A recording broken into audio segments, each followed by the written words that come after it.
Hello അസ്സാം വലൈക്കും. ഇന്ന് ഞാൻ വന്നിട്ടുള്ളത് വൈറലായിട്ട് ഇപ്പോൾ എല്ലാ ചാനൽസിലും കാണുന്ന ബൺ മസ്കൻ്റെ റെസിപ്പിയാണ്. ഇത് വീട്ടിൽ തന്നെ എങ്ങനെ ഉണ്ടാക്കുന്നത് നമുക്ക് നോക്കാം. ഇതിന് വേണ്ടിയിട്ട് സോഫ്റ്റ് ആയിട്ടുള്ള മിൽക്ക് ബന്നാണ് എടുക്കേണ്ടത്. അപ്പോൾ ഞാൻ നല്ല ഫ്രഷ് ആയിട്ടുള്ള ബൺസാണ് ഇവിടെ ഞാൻ കൊണ്ടുവന്നിട്ടുള്ളത്. ഇതിന് വേണ്ടിയിട്ട് അമൂലിൻ്റെ ബട്ടർ, സോൾട്ടഡ് ബട്ടറാണ്. ഇത് 100 ഗ്രാമിൻ്റെ ബട്ടർ ഉണ്ടല്ലോ, അതാണ് എടുത്തിട്ടുള്ളത്. ഇത് നല്ലോണം വിസ്ക് കൊണ്ട് ബീറ്റ് ചെയ്യുക. അപ്പോൾ നല്ല ക്രീമി ആയിട്ട് അതിൻ്റെ ടെക്സ്ചറൊക്കെ ഒന്ന് മാറും, ഒരു വൈറ്റ് കളറാവും. അപ്പോൾ അതുവരെ നല്ലോണം ബീറ്റ് ചെയ്തിട്ട് പിന്നെ ഇതിൽ ഓൾറെഡി ഉപ്പുണ്ട്, അപ്പോൾ ഉപ്പ് ആഡ് ചെയ്യേണ്ട. ഏകദേശം ഒരു 2 ടേബിൾ സ്പൂണിനത്ര മിൽക്ക് മെയ്ഡും വാനില എസൻസ് 1 ടീസ്പൂണും കൂടിയാണ് ഞാൻ ചേർത്തിട്ടുള്ളത്. എന്നിട്ട് ഇത് നല്ലോണം ബീറ്റ് ചെയ്തിട്ട് നല്ല മിക്സാക്കി വരുമ്പോഴത്തേക്ക് നമ്മൾ ഈ ബൺ മസ്കിൻ്റെ ഉള്ളിൽ പെട്ടെന്ന് അതിൻ്റെ ഒരു ക്രീം റെഡി ആയിട്ട് ഉണ്ട്. അപ്പോൾ ഇതാണ് നമ്മളെ സ്പെഷ്യലായിട്ടുള്ള ക്രീം നമ്മൾ വീട്ടിൽ നിന്ന് തന്നെ ഉണ്ടാക്കിയിട്ട് പെട്ടെന്ന് തന്നെ ചെയ്യാൻ പറ്റുന്ന ഒരു സംഭവമാണ്. അപ്പോൾ നമ്മളെ ബണ്ണ് സോഫ്റ്റ് ആയിട്ടുള്ള ബന്ന, പിന്നെ മിൽക്ക് ബന്നെ ഉപയോഗിക്കാൻ നോക്കുക. എന്നാൽ നല്ല ടേസ്റ്റ് കൂടിയിട്ട് നമുക്ക് തോന്നും, നല്ല ടേസ്റ്റുമാണ്. എന്നിട്ട് ഇതിലേക്ക് നല്ലോണം തന്നെ ബട്ടർ ചെയ്ത് ചേർക്കുക. അപ്പോൾ നിങ്ങളുടെ ഇഷ്ടത്തിനനുസരിച്ചിട്ട് ചേർക്കുക. ഇത് കൂടുതൽ ചേർത്താലാണ് നല്ല ടേസ്റ്റായിട്ട് വരിക. അപ്പോൾ നല്ല ഈവനായിട്ട് തന്നെ ആ സെയിം ബട്ടറിൻ്റെ മിക്സ് ചേർക്കാം. അപ്പോൾ ബൺ മസ്ക എന്ന് പറയുന്നത് പഴയ ഒരു റെസിപ്പിയാണ്. നമ്മൾ ഇറാനിലൊക്കെ കാണുന്ന ഒരു നോർമലായിട്ട് കിട്ടുന്ന കടയിലെല്ലാം കിട്ടുന്ന റെസിപ്പിയാണ്.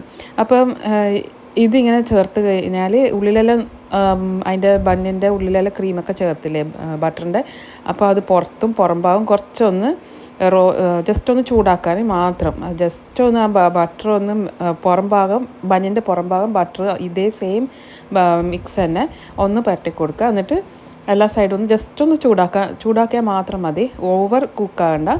എന്നിട്ട് ഇത് കഴിക്കാവുന്നതാണ്. അപ്പം ഉള്ളിലത്തെ ബട്ടർ ഒന്ന് മെൽറ്റാവാൻ പാടില്ല ചൂടാകുമ്പോൾ. അപ്പോൾ ആ ഒരു ഇതിൽ തന്നെ ഇത് കഴിക്കുക. ഇത് നമ്മൾ കഴിക്കുന്നത് ഒരു ചായൻ്റെ കൂടെയാണ്, ഇറാനിയൻ ചായ ആണ് ഇതിൽ ബെസ്റ്റ് കോംബോ ആയിട്ട് കഴിക്കുന്നത്. അപ്പോൾ എല്ലാ ബണ്ണും ഞാൻ ഇവിടെ ചൂടാക്കി എടുക്കുന്നുണ്ട്. ചെറിയ ഫ്ലെയിമിൽ വെച്ചിട്ടാണ് ഇത് ചൂടാക്കി എടുക്കുന്നത്. അപ്പോൾ ഇത് നമ്മളെ ബൺ മസ്ക റെഡി ആയിട്ടുണ്ട്.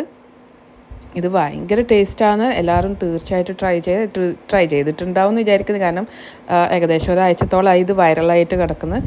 അപ്പോൾ നമ്മളെ ബൺ മസ്ക ഇവിടെ റെഡി ആയിട്ടുണ്ട്. നല്ല ക്രീമി സോഫ്റ്റ് ബന്നുമാണ്. ഫ്രഷ് ബന്നാണ് ഞാൻ ഇവിടെ എടുത്തിട്ടുള്ളത്. അപ്പം നിങ്ങളെല്ലാവരും ഇത് ട്രൈ ചെയ്ത് നോക്കും. കുട്ടികൾക്കൊക്കെ വളരെ ഇഷ്ടപ്പെടും. രാവിലെ ചായൻ്റെ ഒക്കെ കൂട്ടാനും നല്ല ടേസ്റ്റ്, നല്ല ഫില്ലിങ്ങുമാണ്. ബന്നാകുമ്പം നല്ല ഫില്ലിങ്ങാണ്. ഒരു ബണ്ണേ നമുക്കിപ്പോൾ കഴിക്കാൻ പറ്റുമോ, അത്രയും ഫില്ലിങ്ങാണ്. അപ്പം ഇതിൻ്റെ കൂടെ തന്നെ ഞാൻ ചായ റെഡിയാക്കുന്നത്, ഇറാനിയൻ ചായ ജസ്റ്റ് ഒന്ന് ഞാൻ കാണിച്ചു തരാം.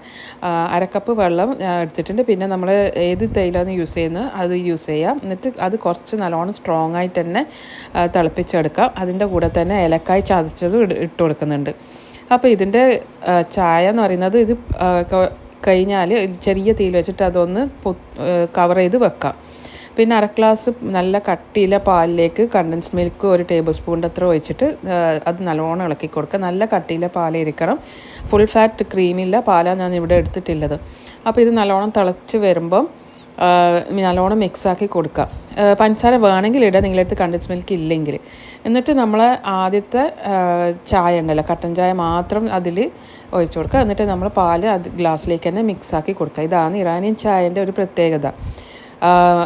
സെപ്പറേറ്റ് ആയിട്ടാണ് നമ്മൾ ഗ്ലാസ്സിലേക്ക് ഒഴിച്ചു കൊടുക്കുന്നത്. എന്നിട്ട് ഇതിങ്ങനെ മുക്കിയിട്ട് നല്ലോണം ഡിപ്പ് ചെയ്തിട്ടാണ് കഴിക്കുന്നത്. എനിക്കിതിപ്പോൾ ഒരു അത്ര ഇഷ്ടമായിട്ട് തോന്നിയിട്ടില്ല. ഞാൻ ജസ്റ്റ് അങ്ങനെ ബന്നും ചായയും കൂടി കൂട്ടിയിട്ട് അത് നല്ല കോമ്പിനേഷൻ എല്ലാവരും ട്രൈ ചെയ്ത് ഫീഡ്ബാക്ക് അറിയിക്കുക. ബന്നിങ്ങനെ സെപ്പറേറ്റായിട്ട് ചായയിൽ മുക്കാണ്ട് കഴിക്കുന്നത് എനിക്ക് കൂടുതൽ ഇഷ്ടമായിട്ടുണ്ടായിരുന്നു. അപ്പോൾ എല്ലാവർക്കും ചോയ്സ് വേറെയാണ്. അപ്പോൾ എല്ലാവരും തീർച്ചയായിട്ടും ട്രൈ ചെയ്ത് നോക്കാം.